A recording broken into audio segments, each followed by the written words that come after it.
Shivasai family members అందరికీ నమస్కారం. ఈరోజు టాపిక్ ఏంటంటే మానవత్వం మంట కలిసిందా. ఒక గృహిణి మృతికి ఆమె కొడుకు చావు బతుకుల స్థితికి పరోక్షంగా కారణమైన పుష్ప నటుడు ఒక్క సాయంత్రం జైలుకు వెళ్లి కొన్ని గంటలు ఉండి బెయిల్ పైన వస్తేనే పరామర్శలు వెల్లువెత్తుతున్నాయి. ఏవో కొంపలు మునిగిపోయినట్లు, భూకంపం వచ్చినట్లు కేంద్ర మంత్రులు, ముఖ్యమంత్రి దగ్గర నుంచి రాష్ట్ర మంత్రులు, సినిమా నటులు అందరూ ఫోన్ ద్వారా ప్రత్యక్షంగా పరామర్శించి అంతులేని సానుభూతి, విచారం వెల్లుబుచ్చుతున్నారు.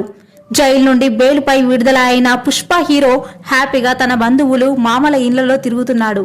గత 12 రోజులుగా ఐసీయూలో చావుతో పోరాడుతున్న ఆ బాలుడు గురించి గాని, చనిపోయిన ఆ బాలుడి తల్లి గురించి గాని పట్టించుకొని ఆ కుటుంబానికి ఆత్మస్థైర్యం కలిగించాలనే ఆలోచన పరామర్శలకు మీడియాకు లేకపోయింది.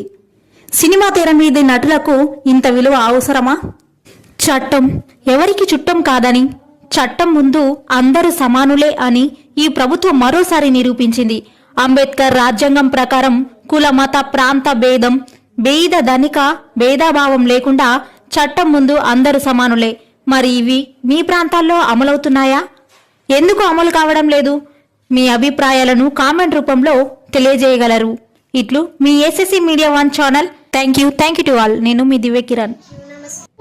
సో విన్నర్ కదా అండి. ఈ వీడియో కనుక మీకు నచ్చినట్టయితే like, share, comment and do subscribe and click the bell icon. Thank you SSC media 1 channel.